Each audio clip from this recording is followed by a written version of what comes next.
que o Senhor quer que ouçamos hoje, para a honra e glória do teu santo nome. Amém. Amém, irmãos. Boa noite a todos. Que a graça e a paz do nosso Senhor Jesus Cristo estejam com a vida de cada um de vocês. Meus irmãos, vamos abrir a Bíblia lá em 1 João, capítulo 1.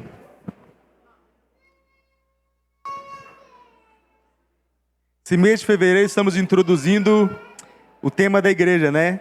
Igreja, um lugar para pertencer. E vamos ler esse texto dos versículos de 1 a 3 hoje, como esse entendimento, né, do que esse texto nos ensina sobre a verdadeira comunhão. Vamos ouvir então com fé a palavra do Senhor que nos diz: o que era desde o princípio, o que temos ouvido, o que temos visto com os nossos próprios olhos, o que contemplamos e as nossas mãos apalparam com respeito ao verbo da vida. E a vida se manifestou, e nós temos visto, e dela damos testemunhos, e vos anunciamos a vida eterna, a qual estava com o Pai, e nos foi manifestada. O que temos visto e ouvido, anunciamos também a vós outros, para que vós igualmente mantenhais comunhão conosco. Ora, a nossa comunhão é com o Pai e com o seu Filho, Jesus Cristo. Eu queria que todos nós juntos lêssemos esse versículo 3 mais uma vez, pode ser? O que temos visto e ouvido, anunciamos também a vós outros, para que vós igualmente mantenhais comunhão conosco. Ora, a nossa comunhão é com o Pai e com o seu Filho, Jesus Cristo. Vamos orar mais uma vez? Senhor, meu Deus e Pai, muito obrigado porque essa é a tua palavra que é vida e verdade. Que essa palavra possa fazer morada em nossos corações essa noite, que o teu Santo Espírito possa iluminar a nossa mente, para que a gente possa entender o valor real da comunhão que nós temos com o Senhor e com os outros. É no nome de Jesus que eu te oro e te agradeço. Amém. Amém. Meus irmãos e minhas irmãs, vocês sabem que eu gosto de fazer uma perguntinha, né? E a pergunta hoje é: ao que você pertence quando você pertence à igreja? A que realidade você pertence quando você pertence à igreja? Perceba, meus irmãos, que existe uma espécie de fome no coração humano, uma fome por pertencimento. A gente quer pertencer a alguma coisa. Ninguém quer viver isolado no mundo. Até o adolescente que aparentemente está ali isolado no mundo no seu quarto, está tentando buscar algum tipo de pertencimento, talvez na internet, talvez em algum jogo, tentar fazer parte de uma rede que está todo mundo ali junto, não é? O fato é que nós queremos pertencer. Nós queremos fazer parte de um grupo, queremos fazer parte de uma tribo, e é por isso que os homens se agregam ao redor de muitas coisas. É por isso que os homens, por exemplo, se agregam ao redor de partidos políticos. Eles querem fazer parte de algo. Em grupos de estudo, em tornos de estilos musicais, não é? De vez em quando a gente tem uma nova onda, os emos, os punks, os hardcore, aí tem um monte de nomenclatura que eu já nem sei mais. Né? É por isso que a gente se agrega em torno de times de futebol. Tenho certeza que se eu falar que Cruzeiro ou Atlético, o povo aqui começa uma confusão aqui no salão. Se eu falar que um deles é melhor, não é? E aí o pessoal começa a discutir. Porque as pessoas, elas têm uma fome de pertencimento. Elas têm essa fome natural por pertencer a algo. E no final das contas, porque a gente pertence a vários grupos em torno dessas características, a gente pode achar que pertencer à igreja é como pertencer a um desses grupos. Como se pertencer à igreja fosse como um time, né? Eu sou do time presbiteriano. Aquele é o time batista. E aí a gente vai começar a rivalizar e brigar. Percebe? Como se a igreja fosse um lugar social, simplesmente. Um lugar que você vem, você encontra os amigos, ouve uma musiquinha que é legal, né? Ouve uma música legal, Depois você ouve um sermão que é uma palestra meio motivacional para você, e aí você vai, isso inspira a sua semana, e aí você fica feliz porque a próxima semana está aí eu encontro algumas dessas pessoas de novo durante a semana, meu grupinho de amigos preferidos, e aí chego no próximo domingo, estamos aqui de novo para poder se inspirar para mais uma semana. Mas será que a igreja é isso? Sabe mesmo, nada contra você querer encontrar os seus amigos, querer cantar músicas legais ou ouvir uma palestra motivacional para inspirar a sua semana. Mas a igreja não é exatamente isso. Está bem longe, para falar a verdade. A igreja não é um mero clube social, que a gente encontra interesses em comuns. Não. A gente tem aqui um grupo muito diverso. Nós somos de classes sociais diferentes, temos gostos musicais diferentes, visões políticas diferentes. E se eu for começar a criar categoria aqui, a gente vai criar várias coisas em que nós somos diferentes uns dos outros. Não é? Tudo isso nos faz pensar que pertencer à igreja é um tipo de pertencimento diferente desses outros. Não é uma forma natural de pertencimento. Não é um agregado natural. Nós estamos aqui, meus irmãos, por um motivo diferente. Nós estamos aqui, e embora nós gostemos uns dos outros, não necessariamente porque gostamos uns dos outros, ou porque somos amigos uns dos outros. Embora seja bom que sejamos, e que gostamos e que amamos, não é? Para isso, para entender o que significa pertencer à igreja, a gente precisa resgatar uma doutrina lá do credo dos apóstolos. Nós afirmamos isso, né? Eu creio na comunhão dos santos. Eu creio na comunhão dos santos. Mas o que isso significa? O que significa essa comunhão que nós vivemos?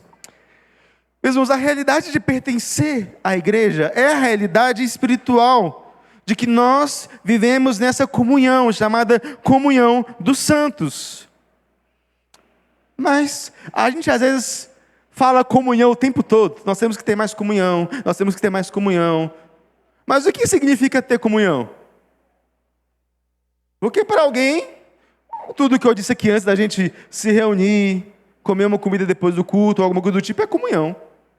Mas não. Comunhão mesmo significa ter algo em comum. Significa partilhar alguma coisa. Significa fazer parte de algo juntos.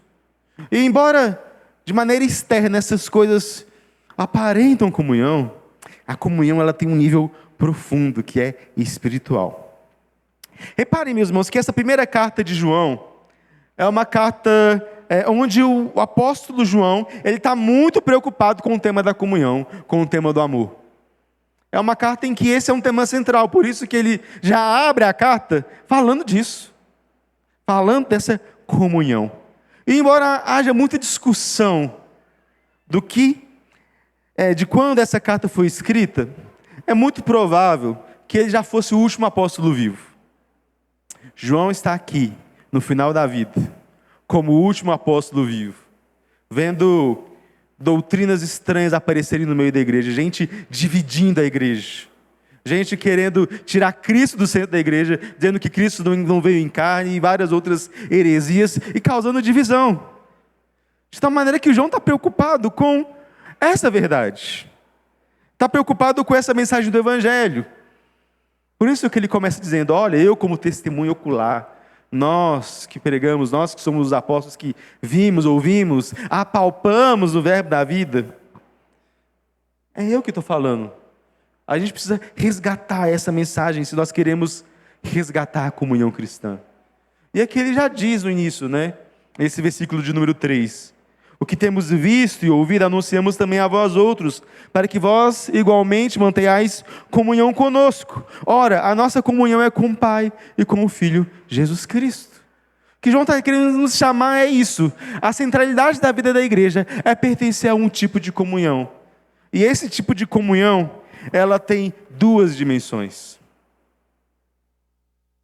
Eu escrevi isso para que vocês tenham comunhão conosco. O que eu vou chamar aqui nessa noite de uma comunhão horizontal. né? Para que vocês tenhais comunhão conosco. Mas também uma dimensão vertical, não é? Ora, a nossa comunhão é com o Pai e com o seu Filho, Jesus Cristo. Uma comunhão com Deus. E eu quero mostrar, meus irmãos, a partir disso, a partir dessas duas dimensões essa noite, o fato de que a nossa comunhão não é uma mera amizade, não é um mero clube social, mas a nossa comunhão é de origem e de natureza espiritual. E eu quero fazer isso justamente abordando de trás para frente, começando por essa comunhão vertical, essa comunhão com Deus. Porque, meus irmãos, essa comunhão cristã é, em primeiro lugar, comunhão com Deus. É o fato de que Deus compartilha, de que Deus quer ter comunhão conosco. Você, cristão, participa de uma realidade muito superior.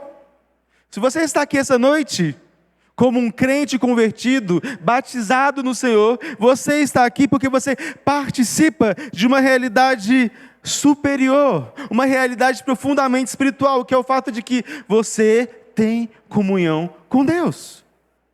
O Catecismo de Heidelberg, quando fala a respeito da comunhão dos santos, ele tem 2 pontos na resposta deles, e o primeiro é: todos os crentes, juntos e cada um por si, têm como membros comunhão com Cristo, o Senhor, e com todos os seus ricos dons.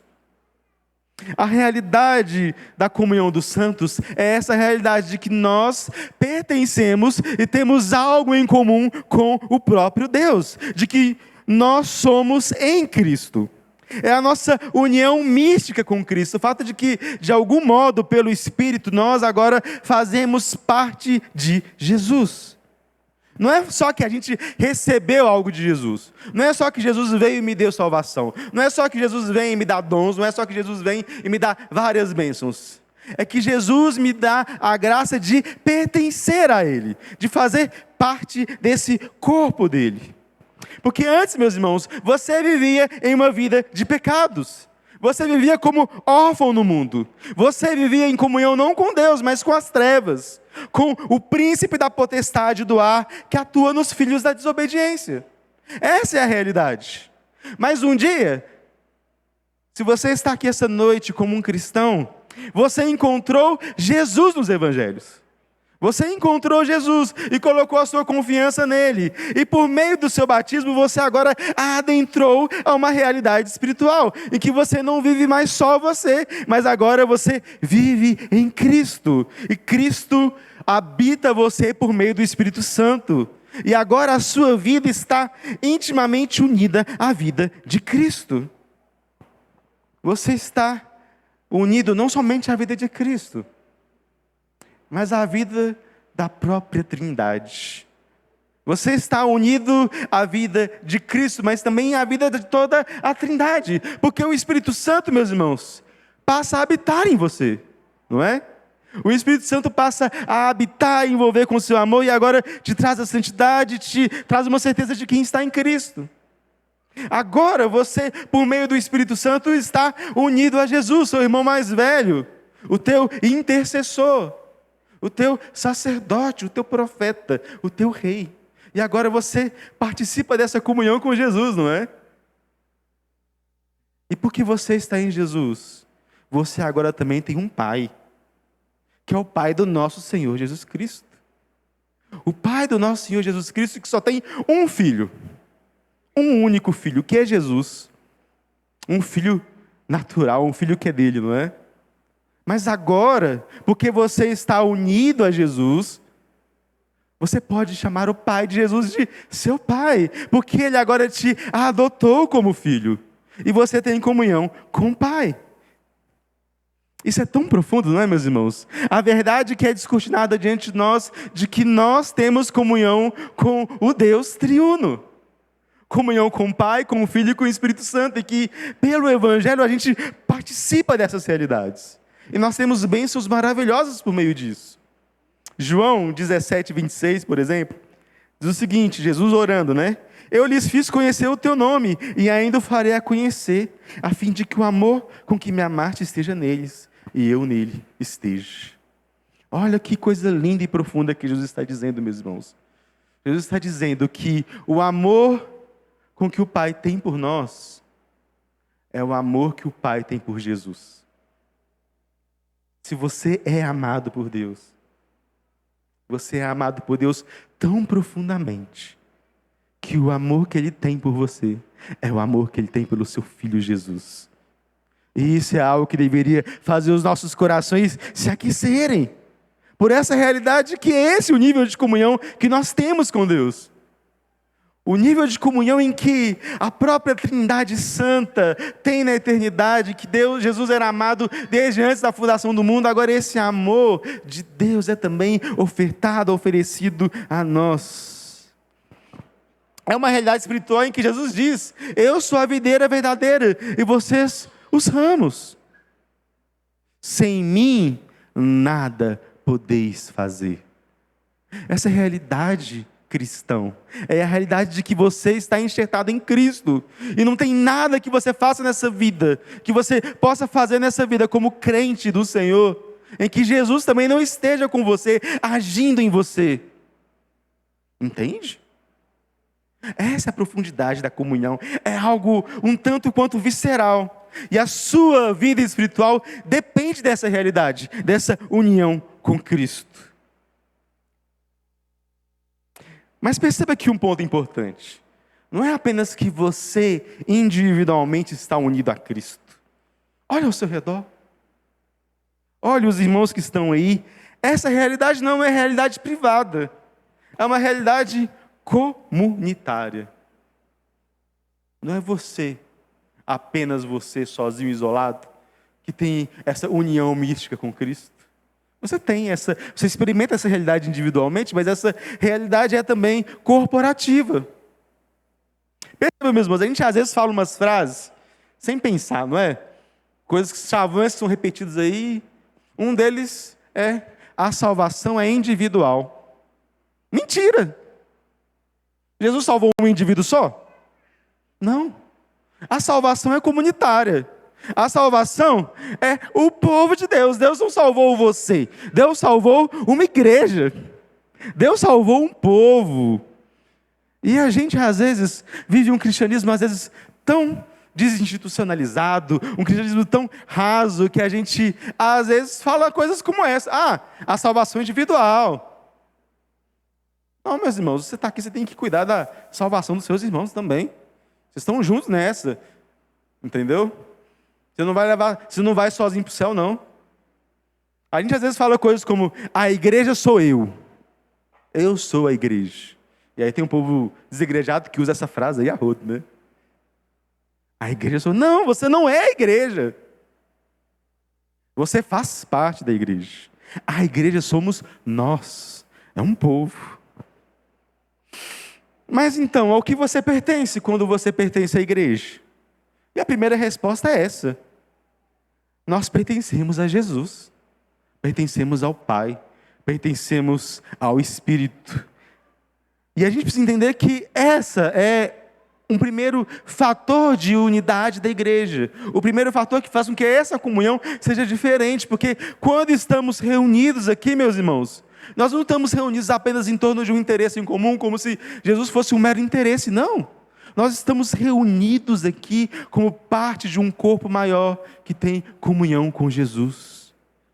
Pertencer à igreja é pertencer a esse corpo de Cristo. Essa é a comunhão com o Pai e com o seu Filho Jesus Cristo. Essa é a comunhão plena.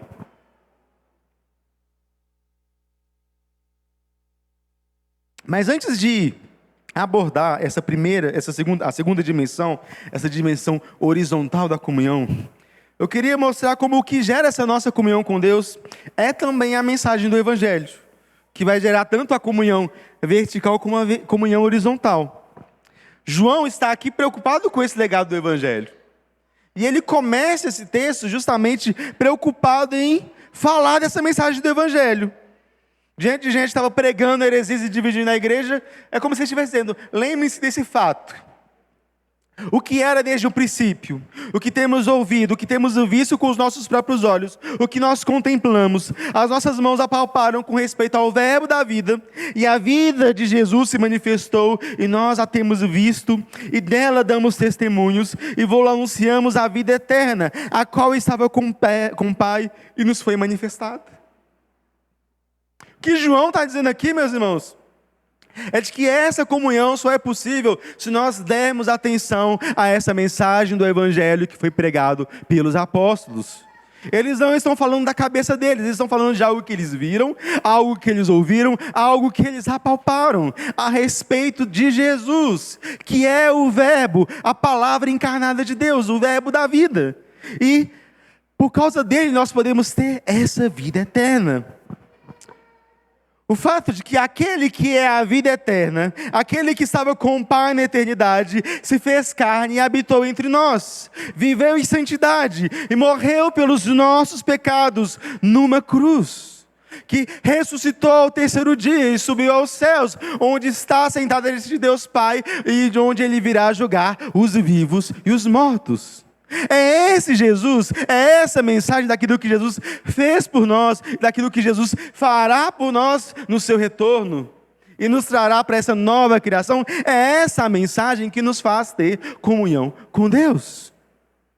Porque quando nós ouvimos essa mensagem, quando ouvimos esse testemunho apostólico, nós agora temos comunhão com Deus e comunhão uns com os outros. Porque o que João está dizendo aqui é isso, não é? Aquilo que nós vimos, aquilo que nós anunciamos para quê? Para que vocês tenham comunhão conosco. E essa comunhão é com o Pai, com o seu Filho Jesus Cristo. É por isso, meus irmãos, que não pode existir igreja sem o Evangelho. É por isso que não pode existir comunhão cristã sem essa mensagem, sem essa palavra poderosa. Sem essa mensagem que é capaz de salvar vidas e de unir pessoas a Cristo. Por isso que quando tem aí uma igreja pregando heresias, pregando teologias da prosperidade, a gente diz que não são igrejas, a gente chama de seita. Porque tudo aquilo que coloca a sua salvação, não no verbo da vida, não no testemunho que foi dado pelos apóstolos, meus irmãos, não é igreja, é seita. O que está acontecendo ali é uma comunhão carnal e natural, não espiritual. Porque só existe comunhão espiritual quando essa mensagem vibrante e verdadeira de quem Jesus é, habita cada um de nós. E isso nos leva então a essa comunhão horizontal. Essa comunhão que nós temos com os irmãos. A comunhão dos santos se estende também então para esse sentido horizontal. João prega o Evangelho, diz o que viu, diz o que ouviu, para que essa realidade de uma comunhão horizontal entre nós, também seja experimentada num nível humano. E essa é a maravilhosa mensagem do que a igreja é, de que nós pertencemos a essa comunhão maravilhosa entre nós. Essa, meus irmãos, não é uma realidade espiritual. É um simples fato espiritual. Você é um cristão, faz parte do corpo de Cristo. Seu irmão do seu lado é um cristão, faz parte do corpo de Cristo. Vocês são irmãos. Pronto. É uma realidade espiritual. Nós não reunimos aqui porque somos amigos, embora a gente possa ser, ou porque nós temos um gosto musical parecido, ou torcemos para o mesmo time. Não. Nós nos reunimos aqui juntos porque nós somos uma comunidade, um povo que tem comunhão com Jesus, que crê no Evangelho, e essa verdade do Evangelho é tão poderosa que pulsa em nossas vidas. E aqui não é simplesmente que o irmão do meu lado é meu irmão, mas é que nós fazemos parte do mesmo corpo. Nós somos irmãos, mas nós também fazemos parte do mesmo corpo de Jesus. Nós fazemos parte desse mesmo corpo de Jesus, dessa mesma realidade espiritual. A profundidade do laço que temos, meus irmãos, é maior, porque é um laço de sangue, mas não o nosso sangue. Nós não estamos aqui reunidos porque nós somos uma família sanguínea, porque nós somos uma família sanguínea pelo que corre na nossa veia, que é o sangue de Cristo. O fato de que nós fomos comprados pelo mesmo sangue, temos o mesmo Senhor, temos o mesmo Jesus. E aqui essa é a realidade maravilhosa. Essa realidade é tão profundamente espiritual, que um cristão paquistanês que o Pedro evangelizou e que está ali convertido, é mais nosso irmão, tem mais coisa em comum com nós do que o nosso vizinho descrente, do que o nosso vizinho que não tem Jesus, entende? Porque embora você e seu vizinho aparentemente falem a mesma, possam ter gostos parecidos, falem coisas parecidas, tenham uma cultura parecida, falem a mesma língua, não tem essa maravilhosa comunhão com Cristo, que é o que torna toda a nossa vida diferente. Nós oramos para que você seja canal de bênção, para que esse vizinho deixe de ser somente um vizinho e talvez passe a fazer parte da família da fé, não é? Nós oramos e trabalhamos por isso. Mas enquanto isso não acontece, essa comunhão não é real, não existe. Entende? Esperamos que um dia tenha. Essa comunhão cristã por meio do Evangelho, da qual nós não pertencemos apenas a Deus, mas também pertencemos uns aos outros. Isso é ter comunhão uns com os outros, ter essa vida comum de Cristo partilhada. Pergunto novamente, ao que você pertence quando pertence à igreja? Ora, pertencemos uns aos outros, porque somos membros de Cristo e membros uns dos outros. E isso vai trazer algumas implicações para a nossa vida. Essa realidade da comunhão espiritual, do que é essa comunhão, vai trazer algumas implicações. A primeira delas, meus irmãos, é de que estar na igreja é necessário. Estar na igreja, a vida da igreja é necessária. Porque se é verdade que estamos em Jesus e que somos membros uns dos outros, a gente precisa estar em comunidade. A gente precisa estar juntos, nós precisamos estar reunidos, nós precisamos congregar. Eu gosto muito do testemunho de C.S. Lewis a respeito de sua conversão. C.S. Lewis, ele era um ateu. E ele teve uma conversão bastante profunda, mas ao mesmo tempo bastante intelectual. Ele era um ateu, e aí ele começou a estudar, ele tinha alguns amigos ali em Oxford que pregavam o evangelho para ele, né? E aí ele começou a estudar e pesquisar, e ler a Bíblia e tal, e aí ele se converteu. Mas essa conversão, ele acreditava no início que ele não precisava da igreja. Ele se converteu, teve essa experiência e, não, tá bom, eu posso fazer minha oração e a minha vida de devocional aqui em casa. Ele dizia que não gostava da igreja porque ele achava as músicas que eram cantadas muito ruins. Eles achavam que eram músicas que tinham uma pobreza estética, né? Ele era um homem muito culto, muito erudito. Então o povo cantava músicas meio pobres. Achava que a grande massa da igreja era meio burra, sem conhecimento. Então ele era alguém que era profundamente orgulhoso, profundamente elitista. Ele desprezava as pessoas simples, não via problema nisso e achava que beleza, já acredito em Deus, já entendi que Jesus me salvou dos meus pecados, então eu posso continuar minha relação com Deus aqui sozinho. Até que teve um dia, um domingo, que ele não estava fazendo nada, né? E aí ele falou assim, quer saber? Vou dar essa tal de igreja. E aí ele conta que teve um agricultor que se assentou do lado dele. Ele olhou para as botas daquele homem, estava com aquelas botas sujas. E aí o homem se levantou junto com sua família para começar a cantar aquelas músicas que ele chamou de pobreza estética, né? Mas ele disse que aquele homem cantou com tanto fervor, com tanta alegria, com tanta fé, que a única coisa que ele podia fazer naquele momento era chorar. Ele estava começando a entender, meus irmãos, que não bastava, que o cristianismo não é uma coisa intelectual, é que você vai cultivando intelectualmente, não.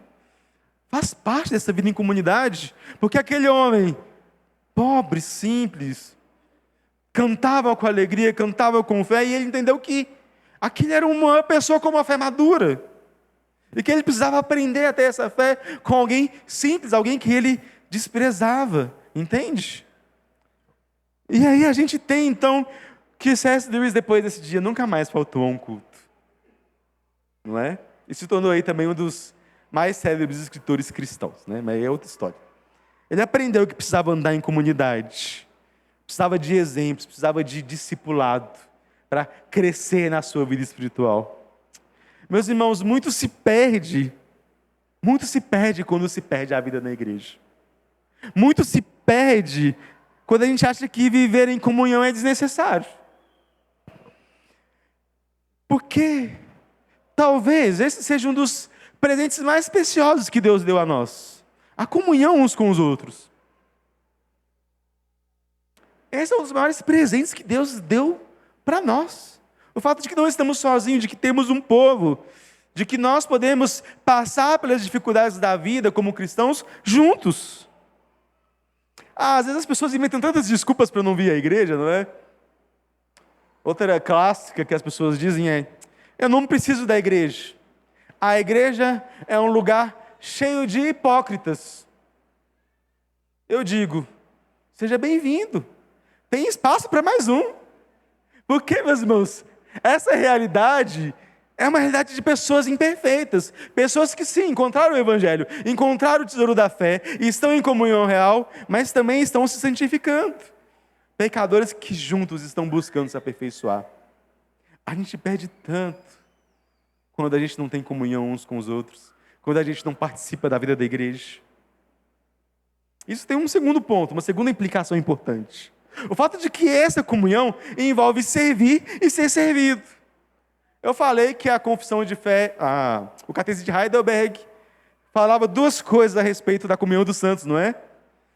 A segunda é que todos devem sentir-se obrigados a usar seus dons com vontade e alegria para o bem dos outros membros. Olha que profunda essa resposta, não é? Nós devemos nos sentir obrigados a usar os nossos dons. Porque a realidade, então, é que nós não podemos ser cristãos sozinhos. Nós não podemos ser isolados. Mas a gente tem que se envolver com os outros cristãos. Nós precisamos de discipulado, nós precisamos de um lugar onde a gente se sinta obrigado, constrangido a servir com alegria e amor. Porque não é porque a gente é constrangido ou obrigado a isso que exclui a alegria e o amor, não é? Pelo contrário. Porque nós sabemos que é a nossa obrigação como povo de Deus, a gente tem que colocar os nossos dons, os nossos talentos. Porque o projeto de Deus para a igreja, meus irmãos, é o discipulado.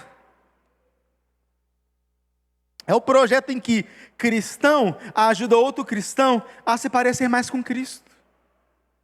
Esse é o projeto básico da igreja. Esse é o projeto de Deus. Isso só pode acontecer quando servimos no mesmo corpo. Quando a gente se envolve com o ministério da igreja. E perceba, eu não disse os ministérios da igreja, eu disse o ministério da igreja. O ministério da igreja é de formar outros cristãos. Que você pode fazer isso servindo aos ministérios, mas você pode fazer isso também participando da vida da igreja. Porque você não precisa de um ministério para servir na igreja. Você já tem esse ministério, o ministério de ser cristão. E se você tem o ministério de ser cristão, você é cristão e participa da vida da igreja, servindo nos ministérios oficialmente, seja simplesmente observando as situações que precisam ser resolvidas. Entende? Você não precisa de estar em um ministério da igreja quando você vê o irmão passando dificuldade e você pode abençoá-lo. Ou quando você vê algum irmão precisando de oração, você não precisa acionar o ministério de intercessão, não. Você aciona também. Mas você ora por ele primeiro, não é? Essa é a realidade. Porque se eu preciso amadurecer em alguma hora da minha vida, eu preciso ser servido. E eu preciso de irmãos que me ajudem nisso, que me ajudem a crescer. Se eu preciso de orações, eu preciso ser servido com orações dos irmãos. Mas se tem algum irmão que precisa de mim, eu também preciso servi-lo com a minha ajuda. Preciso servi-lo. Se precisamos de alguém que nos auxilie no canto, e você é alguém que sabe cantar e tem seu dom e talento e pode às vezes se colocar para servir no ministério de louvor, por que não? Entende? Porque estamos todos servindo o mesmo Deus e em comunhão com esse Deus, e a gente é chamado a experimentar essa realidade de maneira plena. E fazemos isso em várias áreas. Quando a gente participa dos grupos familiares, que momento precioso é estarmos juntos, os irmãos, na casa uns dos outros, exercendo hospitalidade, falando daquilo que foi pregado e compartilhando dons de Cristo que Deus nos deu. Não é? Uma realidade que é maravilhosa, e quando a gente não participa, a gente perde. Quando a gente participa dos ministérios da igreja, quando a gente coloca os nossos dons e talentos para servir em qualquer área que seja necessário. Coisa boa, não é? O fato de nós podermos crescer juntos e amadurecer juntos em fé. Mas tem uma terceira implicação. Essa é um pouquinho mais difícil. É de que nós devemos buscar uma comunhão real, não uma comunhão ideal. O que eu quero dizer com isso, né? Meus irmãos, das dificuldades da vida em igreja, da vida em comunhão, é que muita gente está atrás de uma comunhão ideal. Aquela comunhão perfeitinha, sem nenhum desafio. E não percebemos que, na verdade, a comunhão que nós somos chamados é a comunhão aqui e agora com os meus irmãos que estão aqui e agora. Não é? Explico. Eu não sei vocês, não é? Eu não escolhi os meus irmãos de sangue, não é? Meus irmãos de sangue me foram dados por Deus, não é? Nasceu meu irmão mais velho, depois eu nasci, depois nasceu meu irmão mais novo. E são meus irmãos, e eu me sinto constrangido a amá-los, independentemente dos seus acertos e dos seus erros. Mas meus irmãos são bonzinhos, eu amo eles, né? Mesmo se fosse difícil, eu também amaria. Mas perceba, meus irmãos, eles me foram dados, não é? E a gente não fica questionando a nossa família de sangue. Por que eu tenho meu irmão assim, assado? Eu te pergunto, por que aqui na igreja você quer escolher o irmão que você tem? Por que aqui na igreja a gente tem essa mania de querer escolher ou querer separar quem é nosso irmão? Porque a gente é chamado a amar aqueles que são nossos irmãos, que são crentes do Senhor. E isso implica a amar aqueles que são perto de nós. A gente às vezes tem esse discurso muito grande, né? A gente tem que amar os crentes, os cristãos, amar o ser humano. Não, gente. A gente tem que amar. Mas quem que está próximo de mim para eu amar? No nosso caso, os cristãos que nós amamos mais profundamente são aqueles que estão na mesma comunidade que nós, não é? São a minha família mais imediata. E às vezes a gente escolhe demais porque a gente quer distância daqueles que são complicados. Aqueles que são uma pedrinha no sapato. A gente não quer se envolver com aquele irmão que a gente acha chato. Ou a gente não quer se envolver com alguém porque a gente acha que aquela pessoa de tal é crítica demais. Ou às vezes você é crítico demais e não quer se envolver com aquela outra pessoa.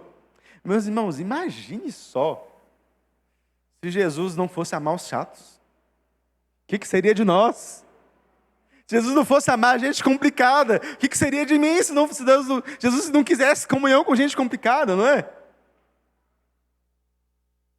Meus irmãos, é nesse sentido que nós que fomos comprados pelo mesmo sangue, somos filhos do mesmo Pai, temos que amar uns aos outros, tolerando e suportando os defeitos uns dos outros, ensinando uns aos outros a superar esses defeitos, superar essas dificuldades.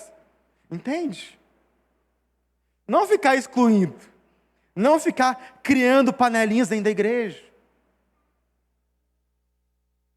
Não ficar criando divisões e contendas, não.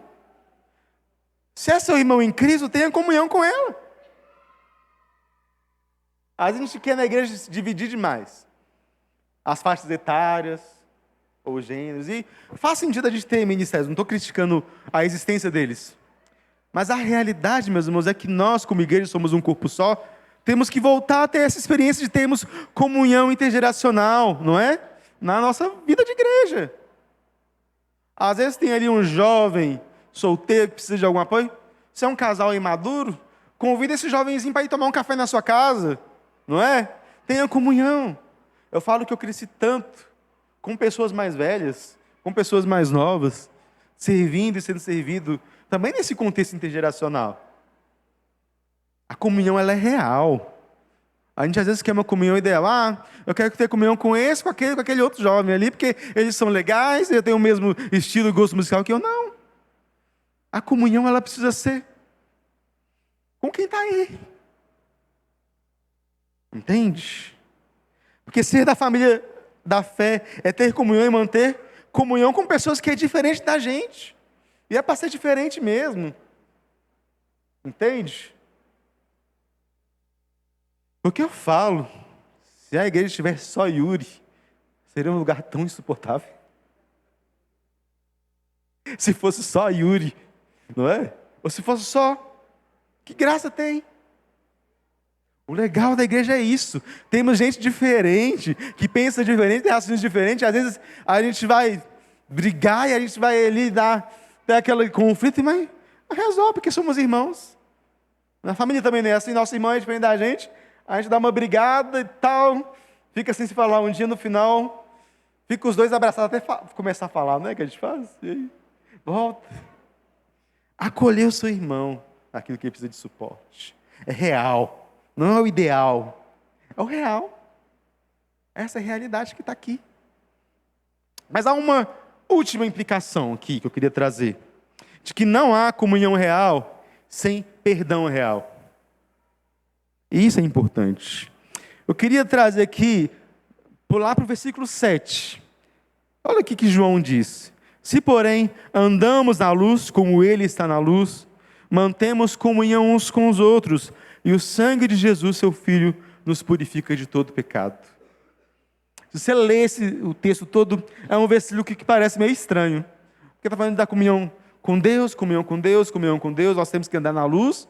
E aí João do nada, se nós andamos na luz, nós temos comunhão uns com os outros. E o sangue de Jesus nos purifica de todo pecado. O que João quer dizer com isso? João quer nos lembrar uma coisa, gente. Nós estamos andando na luz, não é? E nós temos comunhão uns com os outros porque nós estamos andando na luz. Mas isso não quer dizer que a gente está imune ao pecado. A comunhão cristã que é real é uma comunhão entre gente pecadora, pelo menos por enquanto. Na glória vai ser uma comunhão sem pecado. Aí vai ser bom demais. Mas aqui é bom demais ainda também, mas sabendo que a gente é pecador. A gente é pecador, a gente falha. E essa é uma verdade, meus irmãos, que a gente vai ter que lidar. O fato de que se nós estamos em comunhão uns com os outros e queremos levar essa comunhão a sério, a gente também tem que levar a sério os nossos pecados uns contra os outros. Porque se eu sou um pecador, que estou em comunhão com você, tem uma notícia, meus irmãos, eu sou pastor de vocês e vou pecar contra vocês. Vocês vão pecar contra mim. E nós estamos aqui nessa juntos. E se a gente não tiver perdão, se a gente não entender que essa é a comunidade real, em que nós temos o sangue de Jesus, que nos purifica de todo pecado, se a gente não entender essa realidade e não transbordar esse perdão de Jesus, sabe o que vai acontecer? Nós vamos estar cada vez mais adoecidos. A nossa comunhão vai perder o foco. Porque lembra, o que traz comunhão para a igreja é o Evangelho, não é? Se nós não estamos perdoando uns aos outros, sabe o que está acontecendo? O Evangelho não está em nós. Porque o Evangelho é a boa notícia de que Jesus Cristo me perdoou. E se Jesus Cristo me perdoou contra os pecados terríveis que eu cometi contra Ele, como eu não posso perdoar o irmão que cometeu um pecado pequeno contra mim? Entende? Esse é um fator importante dessa comunhão. Bonhoeffer, um autor que fala muito sobre comunhão, ele nos lembra que Cristo não é somente mediador entre Deus e os homens, mas é mediador entre homens e homens. Isso significa, meus irmãos, que se pecamos uns contra os outros, nós podemos dar as mãos e dizer, nós somos irmãos porque temos o mesmo sangue nos cobrindo. Entre você e eu tem a pessoa de Jesus. E se entre você e eu tem a pessoa de Jesus que nos purifica dos nossos pecados, e você já foi perdoado por Cristo, quem sou eu para não te perdoar? Meus irmãos, a igreja adoece quando a gente, no nosso meio, não trata essas coisas com perdão. Porque a gente, às vezes, vai começando a construir ressentimentos antigos. E aí a pessoa pisou no seu pé em 1986. E você nunca esqueceu que a pessoa pisou no seu pé em 1986. Você começou a nutrir alguma coisa contra ela. E aí, Alguns anos depois, em 1998, a pessoa esqueceu de te convidar para uma programação da igreja. Aí você ficou mais chateado ainda. E aí você começou a nos ódio no coração. E aí você foi lá e começou a difamar essa pessoa para outras pessoas da igreja. E aí você começou a criar rivalidade dentro da igreja. E aí você começou a criar aquele clima estranho. E aí as pessoas ficam cada vez mais machucadas. Quando lá em 1986 você tivesse dito: ô irmão, você pisou no meu pé. Aí o outro vai dizer: me perdoe, não foi por querer. Eu te perdoo. E aí perdoava e resolvia. Às vezes, meus irmãos, a igreja adoece porque a gente fica criando picuinha demais. Com coisas que são bobas. Ou com coisas que a gente deveria entender. Tá, não vou menosprezar falando que são bobas necessariamente. Mas são coisas que nós deveríamos entender e ter a maturidade de resolver à luz do Evangelho. Resolver à luz da palavra de Deus, de unirmos e sentarmos e conversarmos e resolvermos e pedirmos perdão e chorarmos e crescermos com essa situação. Esse é o crescimento que a gente precisa. Sabe, meus irmãos?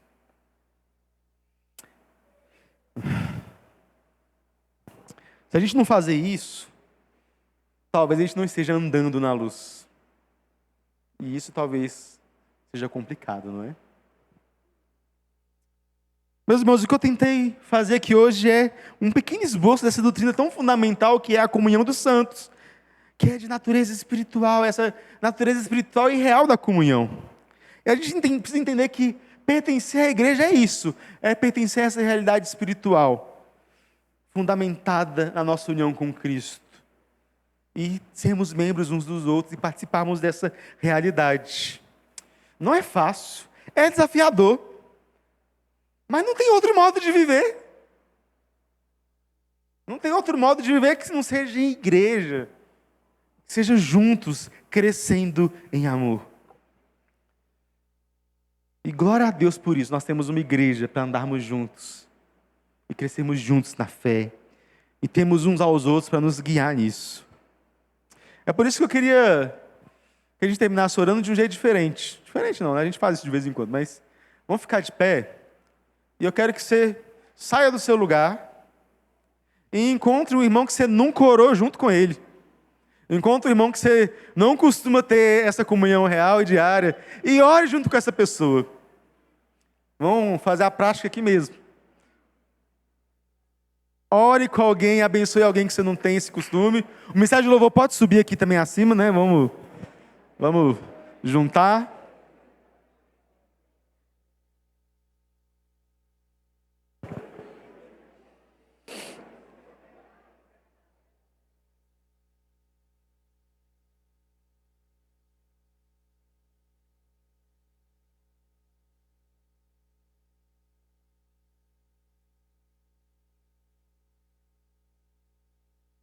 É.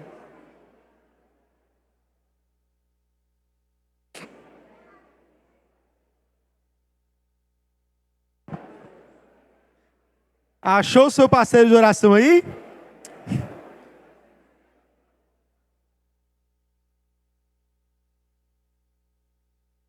Pergunte o nome dessa pessoa se você não conhece. Vamos orar. Senhor, meu Deus e Pai, muito obrigado, Pai, porque nós estamos aqui em comunhão com o Senhor, ó Pai. Muito obrigado porque nós somos membros uns dos outros, nós temos aqui tantas oportunidades de servir uns aos outros, de estarmos juntos, ó Pai. Ó Deus, obrigado porque essa é uma comunhão espiritual, é uma comunhão real e verdadeira. E eu lhe peço, Pai, que o Senhor esteja fortalecendo a fé dos meus irmãos.